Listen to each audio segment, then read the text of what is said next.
Assalamualaikum warahmatullahi wabarakatuh. Perkenalkan, nama saya Najwa Nabila Wibisono dengan NPM G1A023065.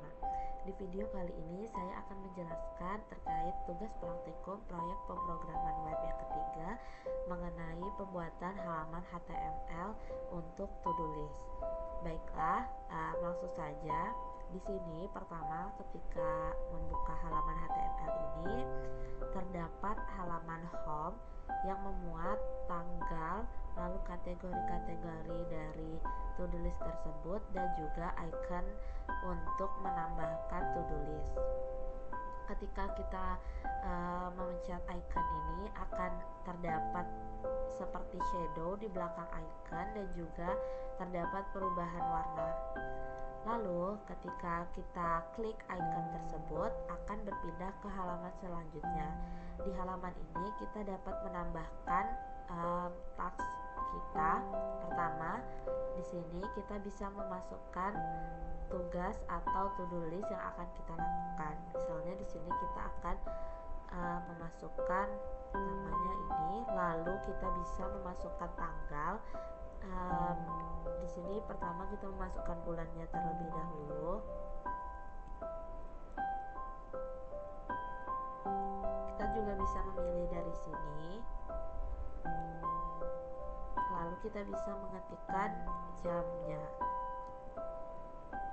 Setelah itu lalu terdapat button untuk meng-add tugas yang telah kita masukkan di sini sebelumnya. Ketika kita klik tombol ini akan terlihat di belakang tombol ini terlihat seperti ada shadow dan juga perubahan warna pada button tersebut. Pada kontainer ini juga ketika kita klik terlihat seperti ada shadow di belakang. Lalu ketika kita klik button ini akan muncul notifikasi di sini bahwa tugas yang kita masukkan telah berhasil ditambahkan. Lalu misalnya kita masukkan yang kedua.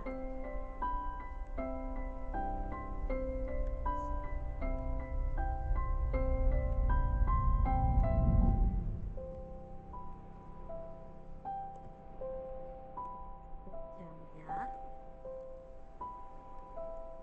Lalu misalnya di sini kita ingin menambahkan satu teks lagi.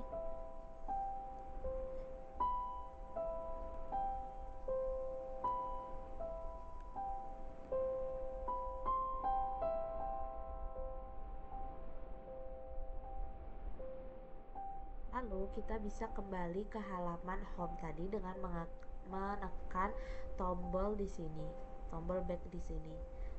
Pada penekanan tombol button back ini sendiri juga terdapat perubahan warna atau hover dan juga terdapat box shadow yang terlihat di belakang sini. Nah, ini sudah muncul to-do list yang kita masukkan sebelumnya pada halaman add task tadi. Nah, kita juga bisa mengganti tanggal. Misalnya kita ingin berganti tanggal ke tanggal yang lain, kita juga bisa melakukan hal yang sama. Jadi semisal kita memasukkan task di tanggal yang berbeda, contohnya pada tanggal 2,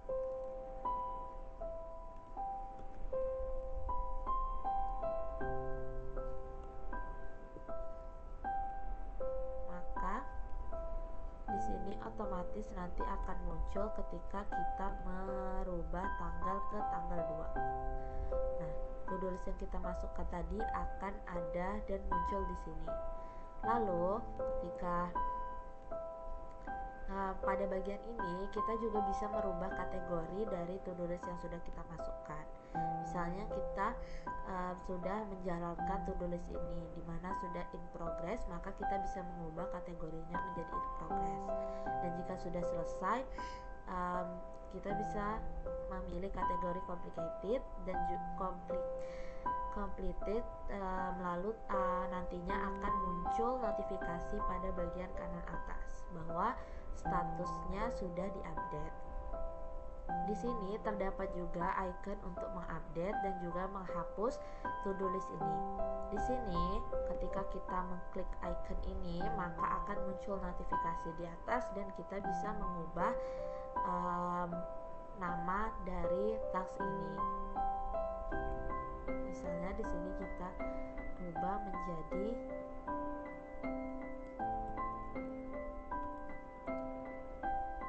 kita klik OK, maka di sini akan muncul notifikasi bahwa task sudah berhasil diupdate.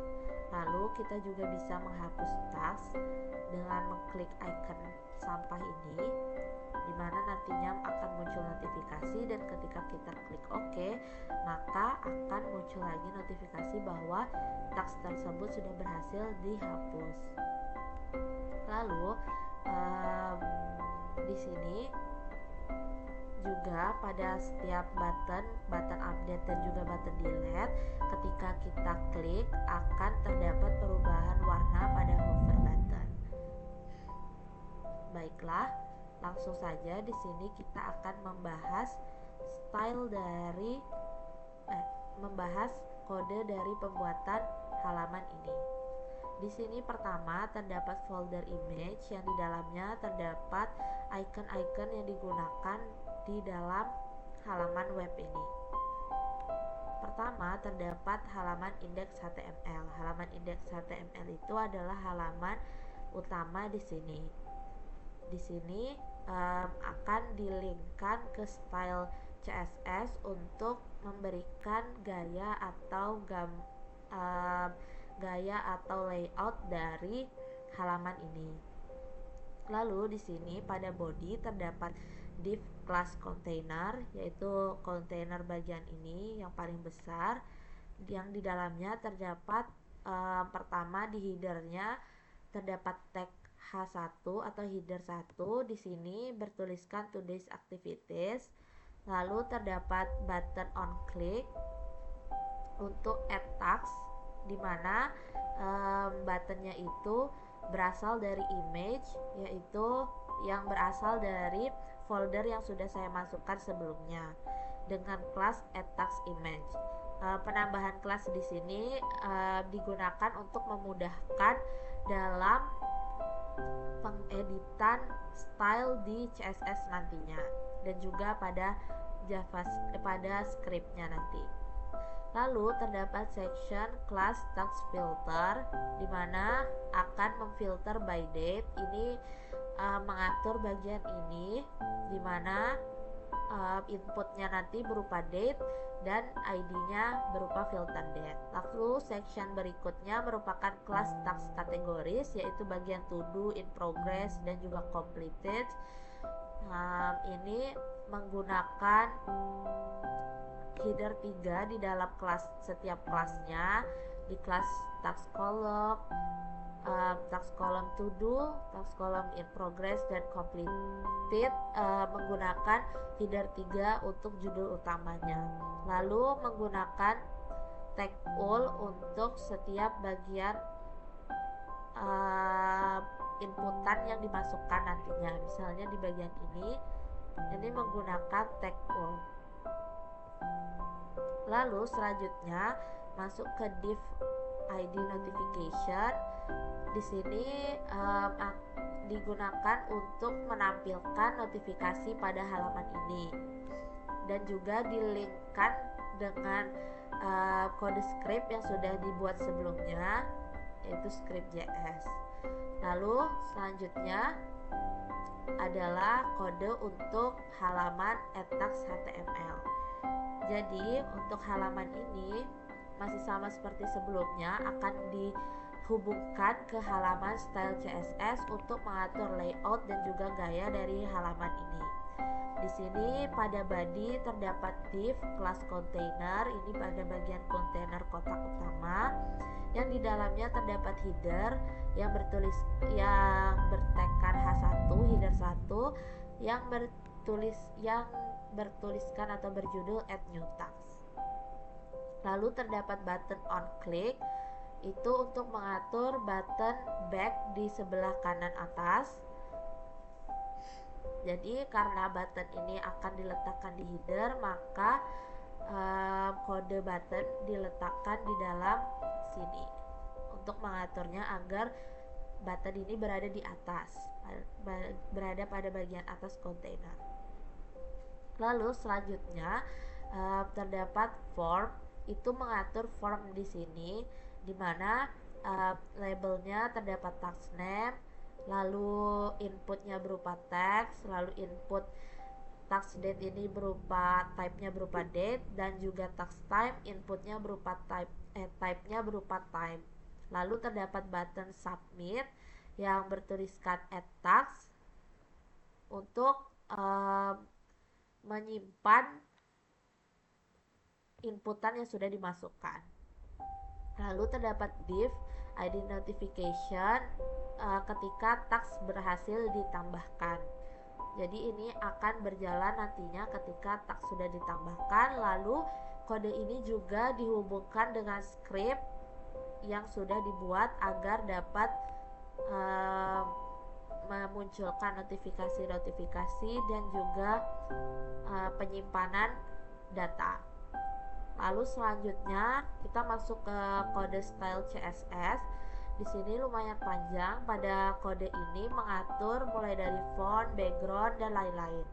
Pertama, kita mengimport font dari Google Apps berupa font Poppins. Lalu di sini mengatur margin, padding, box size, font family dari seluruh halaman yang ada. Lalu kode ini digunakan untuk mengatur body atau body atau badan dari seluruh halaman, dimana backgroundnya menggunakan gambar URL dari link ini. Lalu background size-nya diatur juga, dan juga color-nya. Selanjutnya ada kode yang mengatur kontainer atau kotak yang ada di sini, dimana kotak ini diatur ukuran lebarnya, marginnya, paddingnya, backgroundnya. Di sini backgroundnya menggunakan linear gradient sehingga terdapat gradiasi. Jika dilihat terdapat warna yang sedikit berwarna pink di bawah dan di atas berwarna ungu. Lalu terdapat transition, ini berguna ketika halaman ini didekatkan seperti ini, akan ada efek is in out, itu adalah efek maju mundur yang seperti ini. Lalu container hover ini mengatur hover dari kontainer ini. Jadi ketika kontainer ini didekatkan, maka akan terlihat hover berupa yang diatur di sini adalah transform dan juga box shadow-nya. Lalu untuk header itu mengatur pada bagian atas setiap halaman. Di sini diatur display, justify content, align item, dan juga margin button. Lalu juga diatur untuk setiap heading 3. Heading 3 itu ada pada bagian ini.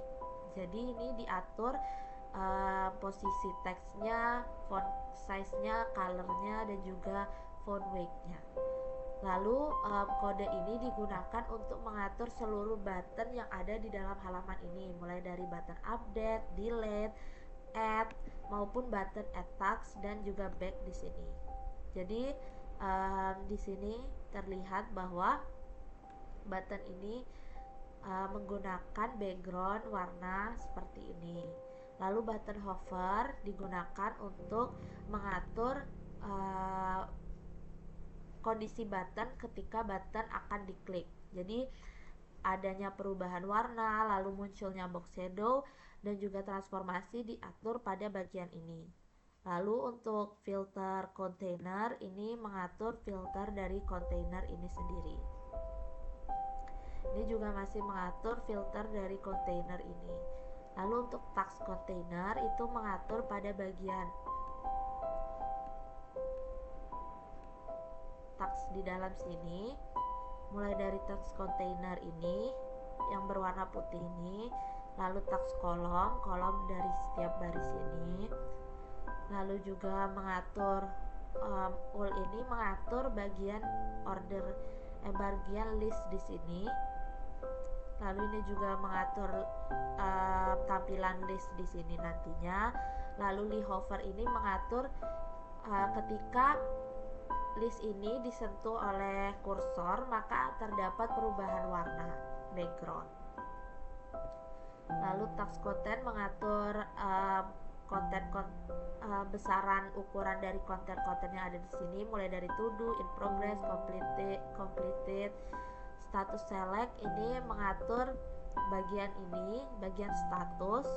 Lalu task action juga mengatur button-button ini.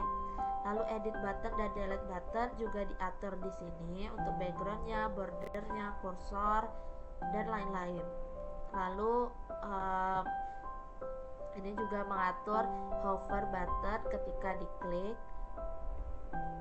Lalu ini mengatur notifikasi dari mengatur kode yang mengatur untuk tampilan notifikasi seperti backgroundnya, lalu opacity-nya, box shadow, semua diatur di sini.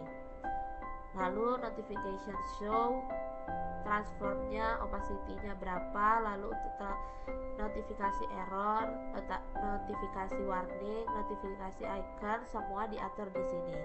Jadi berbagai jenis notifikasi diatur di sini.